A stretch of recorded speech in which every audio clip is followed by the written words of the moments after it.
ہوتا ہے روزے رکھنے کا، روزہ رکھ رہی ہیں لیکن پردے کا پتہ ہی نہیں ہے، اور سارے کام ان کے ہو رہے ہیں لیکن روزہ اور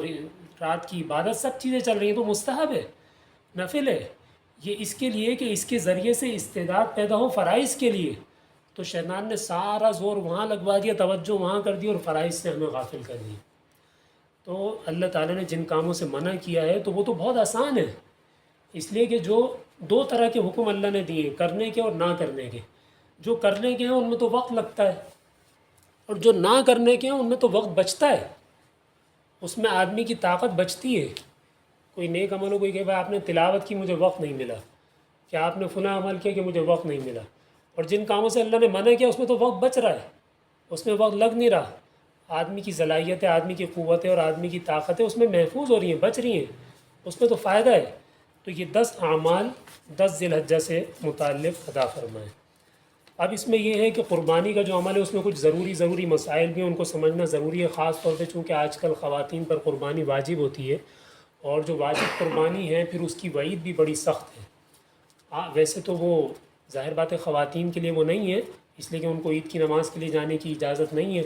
آپ صلی اللہ علیہ وسلم نے فرمایا من وجد ساعة لأن يضحي فلم يضحي فلا يقربن مصلانا، فرمایا کہ جس پر قربانی واجب تھی اس کے باوجود اس نے قربانی نہیں کی، تو فرمایا کہ وہ ہماری عیدگاہ کے قریب بھی نہ پھٹکے، قریب بھی نہ آئے، عید کی نماز پڑھنے کے لیے نہ آئے، تو وعید بڑی سخت ہے۔ تو اس لیے قربانی کا وجوب اچھی طرح سمجھنا ہے کہ کس پر واجب ہے، کس پر واجب نہیں ہے، اور جن پر قربانی واجب نہیں ہے آپ صلی اللہ علیہ وسلم نے تو کسی کو بھی بے یار و مددگار نہیں چھوڑا، سب کے لیے انتظام آپ نے فرمایا ہے۔ تو نسائی شریف کی بڑی زبردست حدیث ہے کہ جس پر قربانی واجب نہیں ہے وہ اپنا دل چھوٹا نہ کرے، اس کے لیے بھی قربانی ہے۔ کوئی آدمی ہے کہ میرے پاس پیسے نہیں، میں کیسے قربانی کروں؟ تو ایک صحابی رضی اللہ عنہ آپ صلی اللہ علیہ وسلم کی خدمت میں حاضر ہوئے،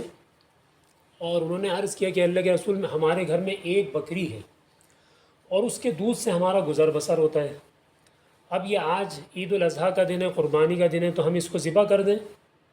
آپ نے فرمایا کہ نہیں، کہ یہ تو تمہارے لیے اس کے بغیر گزارا نہیں ہوگا، تمہاری ضرورت کی ہے۔ آپ نے فرمایا کہ آپ چلے جائیں، آپ جو ہے وہ اپنے بال کاٹیں، مونچھیں تراشیں، ناخن کاٹیں، یہی آپ کی قربانی ہے۔ تو ہم جس کی قربانی نہیں کر سکتا تو اس کو بھی قربانی کا انتظام بتا دیا کہ آپ کی یہ قربانی ہو گئی۔ اور حضرات شیخین، حضرت ابو بکر رضی اللہ عنہ، حضرت عمر رضی اللہ عنہ، یہ لوگ تو مال قربانی واجب نہیں ہوتی تھی، صرف 1-2 سال قربانی کی، قربانی نہیں کی، اس لیے کہ واجب ہی نہیں ہے ہی نہیں، جو آتا ہے خرچ کر دیتے ہیں۔ آپ صلی اللہ علیہ وسلم کا بھی یہی معمول تھا، لیکن اللہ تعالیٰ آپ کے لیے انتظام فرما دیتے تھے۔ تو کوئی اپنا دل چھوٹا نہیں کرے کہ حضرت ابو بکر صدیق رضی اللہ عنہ، عمر فاروق رضی اللہ عنہ، انہوں نے 1-2 سال صرف قربانی کی، باقی قربانی پیسے نہیں تھے، واجب ہی نہیں تھی، نہیں کی قربانی۔